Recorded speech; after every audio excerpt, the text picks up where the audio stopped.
welcome to the Mindset Michelle TV show. We're so super excited for you to be joining us for another incredible guest. And today's extra special guest is the Mary Kay Morrison. Hello, Mary Kay. Hi, it's so good to see you. It's so fabulous having you on the show. And for Thank those you. of you that don't know who Mary Kay is, we're going to have a lot of fun today because, as you may have seen, she's from the Humour Academy. And I'm sure you all would love a little bit more humour in your day and a little bit more humour in your life. And Mary Kay is going to explain to us, how do you set up a Humour Academy? How do you become work in that? I was going to say fixated. How do you work in that humour space? It's something that, as an educator and working with schools, she has a lot of experience and background in, and of course, the psychology about, the applied humour as well. But Mary Kay, please, how did you kind of grow up, as we would say, grow up and grow into working in humour and setting up the Humour Academy? It's been an incredible journey. I started as a kindergarten teacher, and I was teaching in a high poverty school. And I was frustrated because they were asking us to do testing for the kids. And actually, the early childhood information that I had as my background was the focus on play as the best way for kids to learn. So I started that process of looking at how do we best learn? How does our brain process information? And so I've spent the past 40 years looking at this topic of how do we best learn? And I ended up realizing and learning more about humor, laughter, and play as some of the very best ways to process and to keep information in the long-term memory. Wow, humour, play, and what was the third one there? Laughter. Laughter. And of course, play is a trigger for laughter. So I really wanted to incorporate more of that into the classroom because I've always been a real strong believer that when you're laughing and enjoying what you're learning, that information will be put into your long-term memory.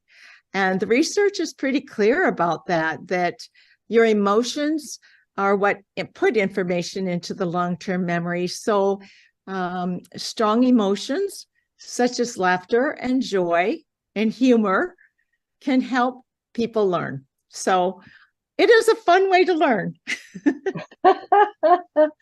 I use many examples myself, referring back to when we learn as little kids and that being kind, so that if you see a little kid fall over when they're learning to walk, you kind of tell them off or say to them they should be doing it better or different or whatever. You're very kind and very caring about their learning process. So I use that as example for adults as well, because it's about doing that same thing with yourself as an adult learning a new skill. So I love this humour, laughter, and play that you're talking about. And of course, yes, the science now backs all of that up about how that's the best way because it connects to an emotion, a strong emotion, and that's how it gets into the long-term memory.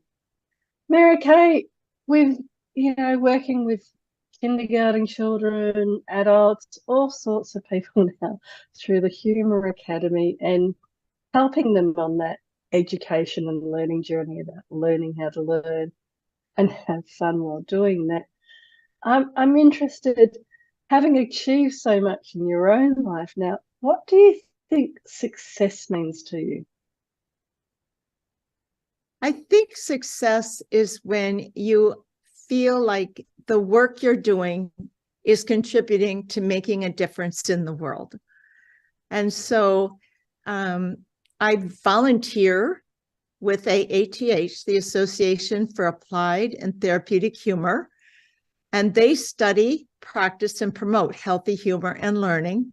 And so I was hooked on that organization from my very first session. I went to, found information about AATH. They were doing education and humor. So I went to that first conference, and I've been going almost every year since, and ended up being on the board and serving as president.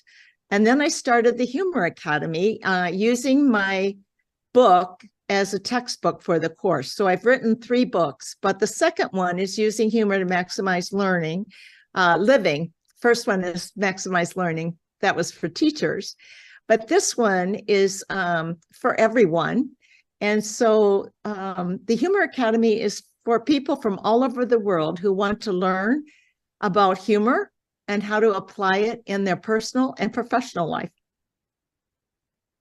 I really like that success means to you now making that difference, and that in supporting and volunteering your time and working with the AATH, that you are following through on that passion, not just talking about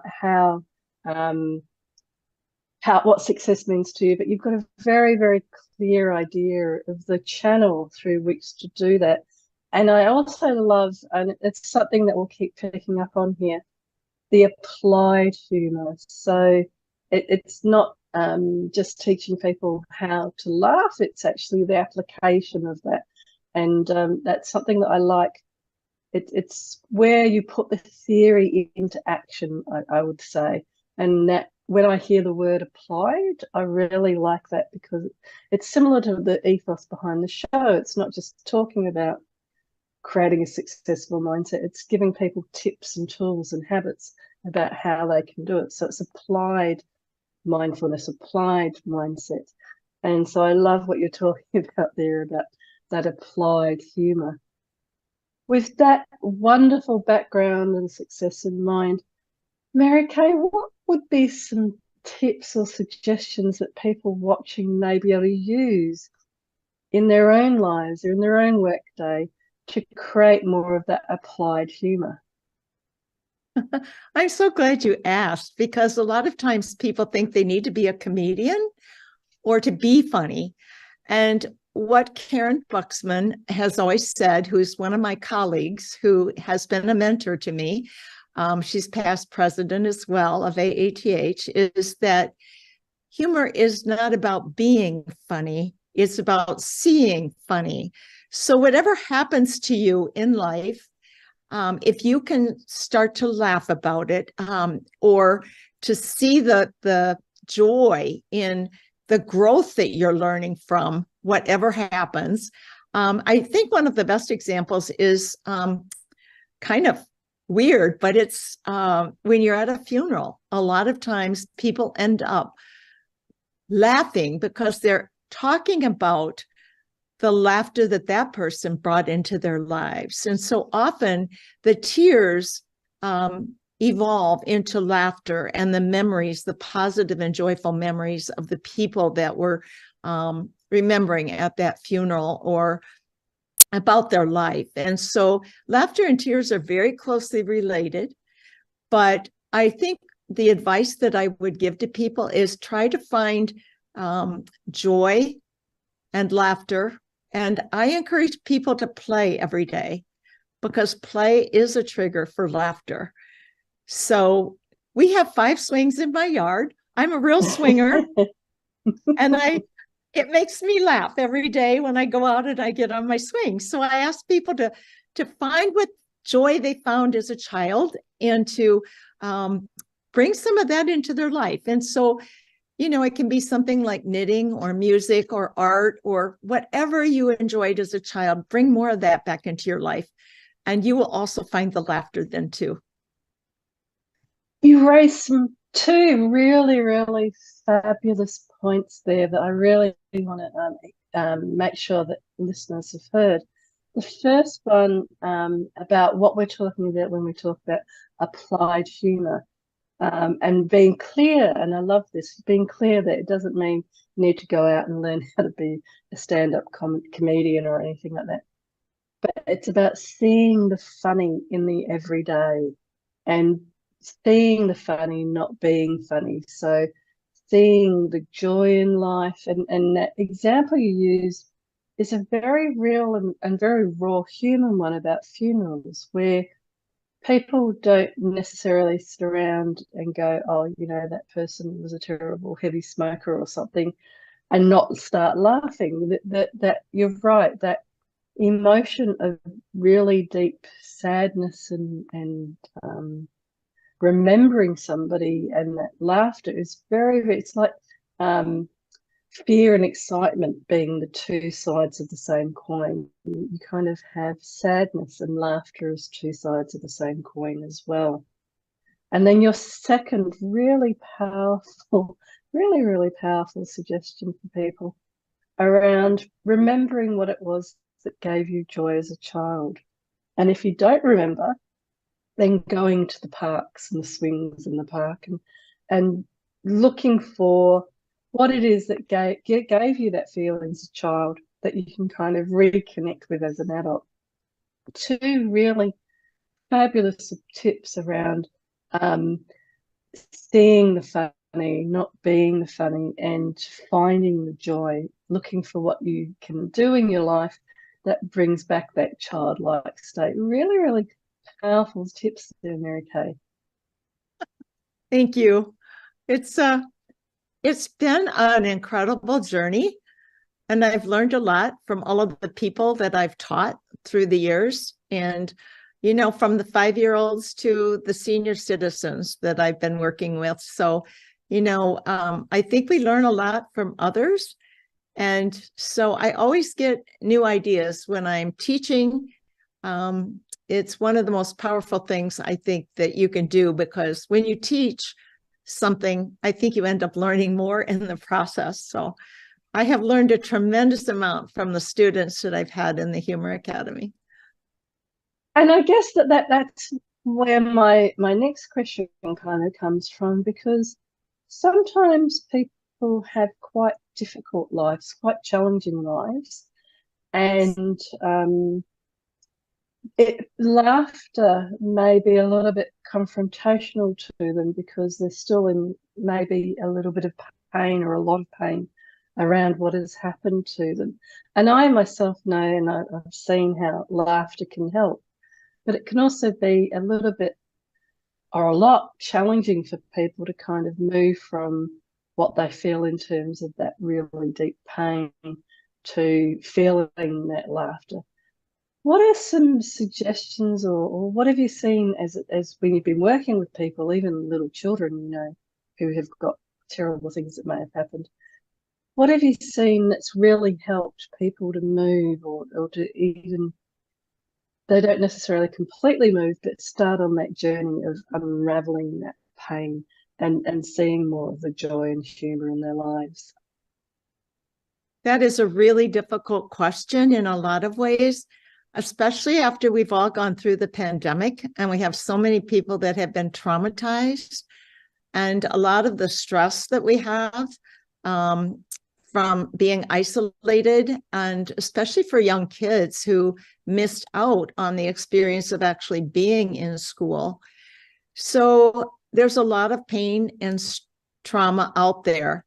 One thing that we do know, though, is that once you learn or you are able to laugh, even if it's something really silly or small, that will be starting your journey towards healing. And you mentioned the idea of adapting and a project of some sort.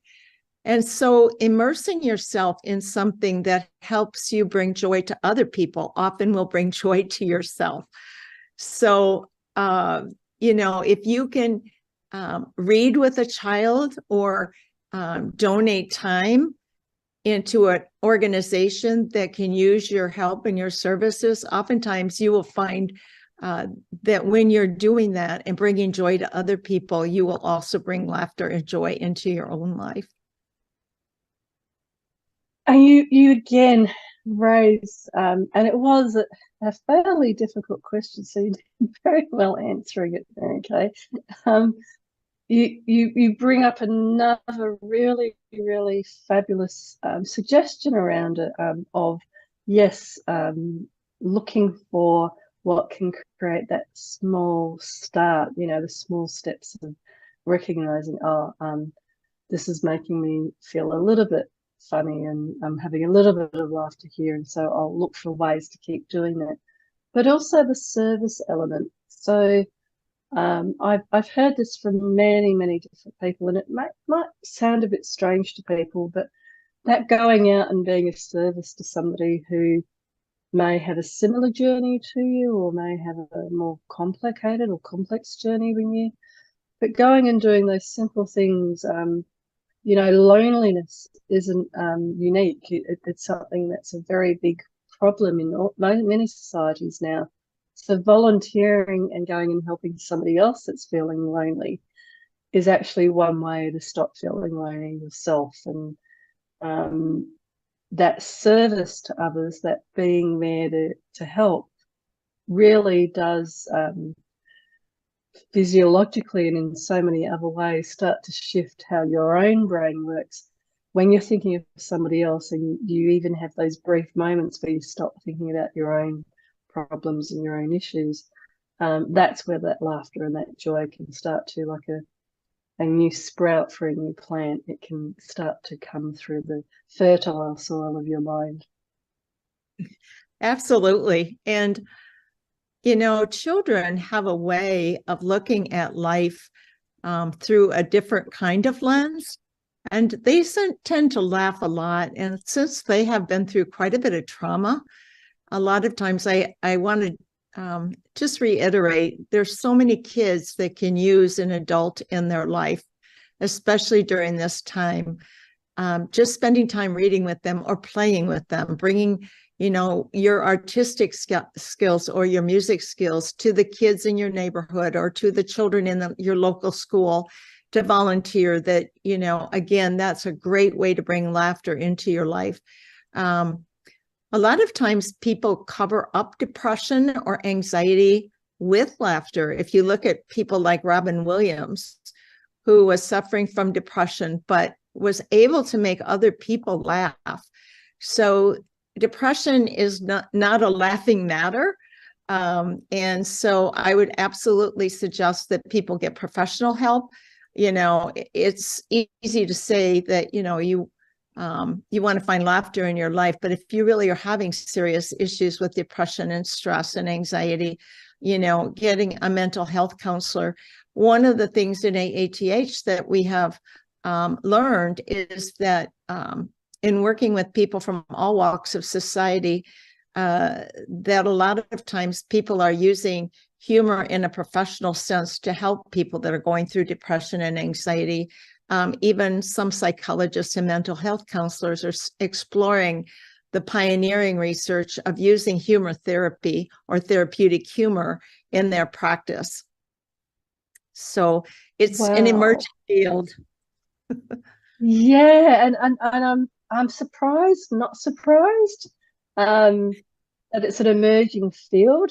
It's kind of one of those things that seems so obvious, and yeah, I can understand why there isn't the research that hasn't been done to see the linkages, given all the neurological research that's been done for many years now and way back to Freud and others.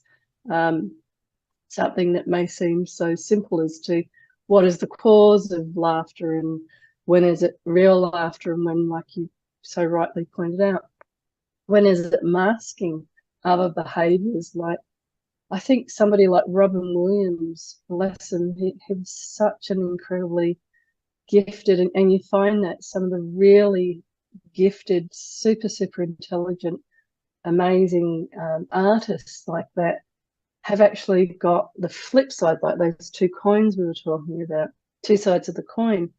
They have this really deep depression, and sometimes the depression, just is too much for them. And so recognizing in yourself whether the humor that you're showing or exhibiting is actually masking something much deeper, or if it's an everyday. And I think societies across the globe again as a whole have a much higher level of stress and anxiety and depression as an everyday element, from COVID, from economic stresses and global stresses and all the different stresses that we now have as an everyday stress level. Right. And so laughter really does, and recognizing how to create laughter in your life. I agree with you, Mary Kay. I think that it's an area that's going to have more and more attention as mental health and mental health tools become more and more normalized, you know. And I love how you're an educator, because I'm just thinking, you know, imagine if you, when you went to school in the morning, and this was a long time ago, but in many countries, you would get to school and you would say, if you were in a religious environment, the Lord's Prayer, or you might say the national anthem or something like that. But imagine if you got to school and the first thing you did was you did a 5-minute, 10-minute laughter exercise in your homeroom period. And the teacher kind of brought you all into having joy back in your life. No matter what was happening outside of school, you had that you would have that beautiful transition where, oh, I'm okay, I'm in school now, I'm in a safe place, I'm in somewhere where I can learn and play and have fun with my friends. And yeah, what a wonderful and beautiful way would be the transition if, you know, society, governments, educators had that understanding that this is one of those key roles that laughter can play. Yes, absolutely. There's so many ways to interject joyful laughter and play.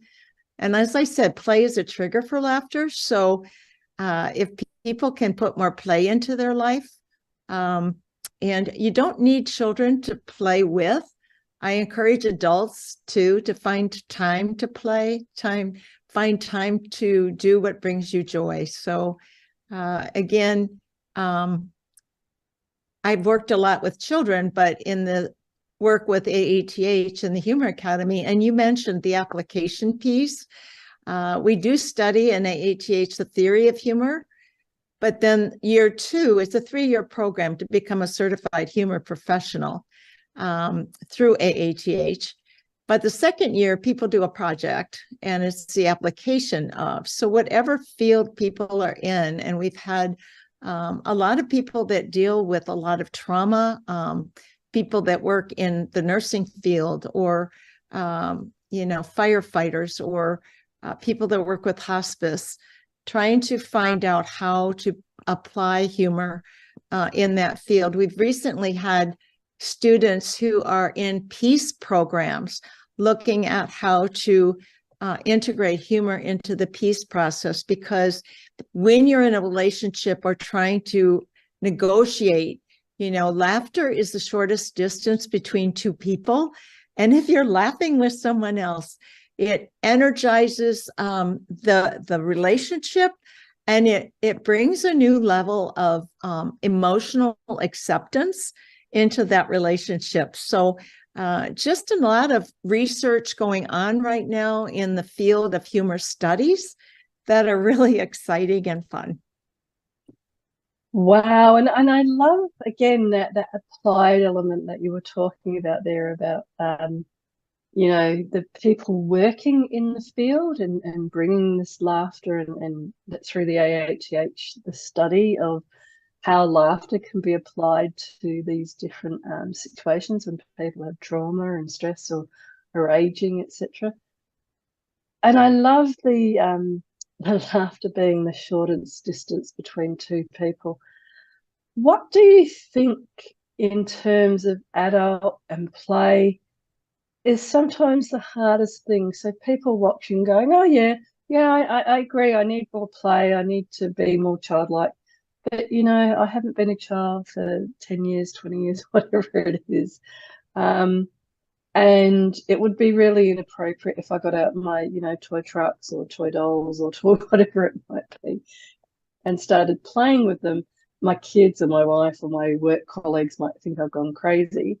Um, and I do find it funny that nowadays you can go into work and play with Lego and it's part of team building.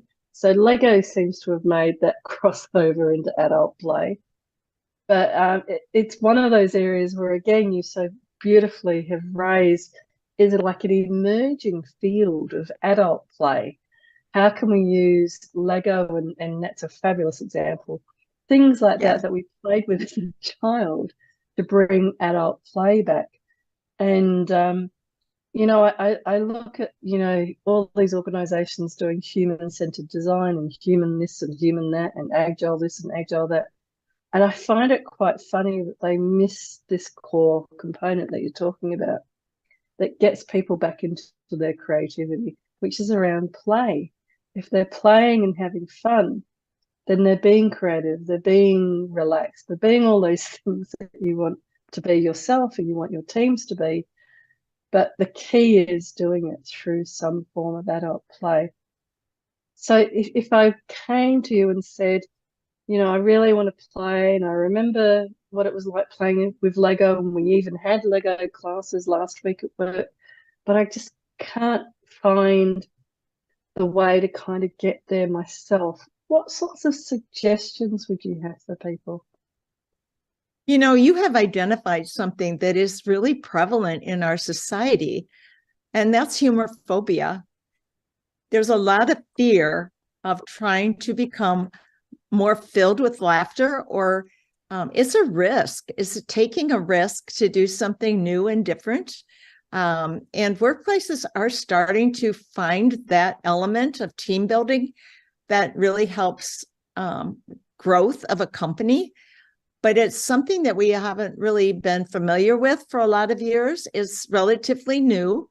And you're right, Legos is a great example, but a lot of companies are experimenting with these kinds of things. So one of the first things is recognizing that it is a risk, and that, you might be made fun of, or maybe you can't tell a joke. I personally can't tell a joke. I always forget the punchline. So I keep remembering, I try to see funny and laugh about the funny things that I see and share that with other people rather than trying to be a comedian of sorts. But your point is really good about there's a lot of fear out there of trying something new. And so maybe start in small steps, and just, even start by watching some funny movies, making a choice instead of watching the news, which is filled with so much trauma these days, but maybe making the choice to watch a funny movie, or to start just by yourself experimenting. Maybe you loved playing the drums when you were younger, and just do it by yourself for a while, or something, just trying to find ways to even laugh at yourself a little bit more for being so silly to try something new like that. And so it is taking a risk, and recognize that there will be a comfort zone for you. And when you step out of that comfort zone, it might be a little scary. But if you can find somebody else to do it with you, a lot of times people gravitate towards people that are filled with laughter. And so bring more laughter-filled people into your life, hang around with them more, and don't spend so much time with what I call humor doomers, which are the people that will make fun of you when you're so filled with joy, because they're so miserable themselves that they can't stand it that you're having a good time. So take small steps. Don't be afraid to take a risk. Watch more funny movies, read books that are joyful and filled with fun things and ideas, and, join the Humor Academy. What an amazing and wonderful and very, very extensive list there, Mary Kay. And thank you so much for going into so many different ways and suggestions for people for how they can actually incorporate more play and more humor in their life. And I'm sure you would have many, many more ideas, and also ways that people can join the Humour Academy. So what's the best way for people to get hold of you or contact you? My website is Humor Quest, and so do find me there. My books are online there, and there's lots of ideas in each of my books. My last book is Legacy of Laughter, is specifically for ways to build a laughter legacy with kids. So go on my website, lots of free resources there. And also go to AATH, the Association for Applied and Therapeutic Humor. And if you just look up AATH, you'll find the Humor Academy and all the fabulous people from around the world who are trying to put more humor, laughter, and play into their lives. Oh, wonderful. Humor, laughter, and play into your life. What a wonderful way to think about where you can go and the direction you can focus your life in. And finally, Mary Kay, if you were to think of a bit of advice that you might give to your younger self, what might that advice be? I would tell myself to spend more time with my grandparents and get to know them better, because I find there's a lot of questions I would have liked to have asked them, but they passed away before I realized how important my heritage is. And I would have liked to have gotten to know them better. So very, very true. People I ask that question of, the most profound answers I do find are the ones about spending more time with people that may have passed over, because of the wisdom that you miss or you yearn for, that you might have gained from having more time. But Mary Kay, it's been such an incredibly funny and loving, wonderful pleasure having you on the show today. Thank you so, so much for coming on. Thank you so much for having me. I just have enjoyed getting to know you, and you are amazing. So thank you. Right back at you, Mary Kay, right back at you. Doing this Global Humour Academy stuff. The world definitely needs more work and more humour academies like yourself. So thank you so, so much. And to the viewers, a great big thank you as always for continuing to support the show and continuing to support incredible experts like Mary Kay Morrison coming on and sharing their insights and tips.